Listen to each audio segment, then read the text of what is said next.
السلام علیکم ناظرین، آپ دیکھ رہے ہیں انفارمیٹیو ٹی وی، میں ہوں چودھری تصور۔ ناظرین، جہلم تھانہ سٹی پولیس نے کانسٹیبل ڈرائیور ناصر اقبال کو گرفتار کر لیا۔ مشین والا 3 نمبر کی رہائشی خاتون نے ایف آئی آر میں موقف اختیار کیا کہ ناصر اقبال کی بیوی میری سہیلی تھی۔ ناصر اقبال نے اپنی بیوی کے موبائل سے میرا نمبر لیا اور مجھ سے ناجائز تعلقات استوار کیے۔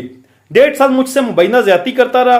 اس کے بعد مجھ سے 1.5 لاکھ روپے بھی ہتھیا لیے اور بعد ازاں مجھے دھمکی دی کہ اگر میرے خلاف اگر تم نے کسی بھی پلیٹ فارم پہ درخواست وغیرہ یا میرے خلاف کوئی کارروائی کروانے کی کوشش کی تو میں تم پر مقدمہ درج کر دوں گا، منشیات کا مقدمہ، یا اس کے علاوہ دیگر وہ دھمکیاں دیتا رہا۔ تو تھانہ سٹی پولیس نے ناصر اقبال کو گرفتار کر لیا اور تفتیش کا عمل جاری ہے، جبکہ ناصر اقبال کی جانب سے کہا گیا کہ میں نے اس خاتون سے شرعی نکاح کیا ہوا ہے اور اس کے تمام تر ثبوت میرے پاس موجود ہیں۔ تو آپ دیکھتے ہیں کہ قانون کس طرف جاتا ہے اور مزید کیا انکشافات ہوتے ہیں، خاتون کی طرف سے کیا انکشافات ہوتے ہیں اور ناصر اقبال جو کانسٹیبل ڈرائیور تھا اس کے طرف سے کیا انکشافات ہوتے ہیں۔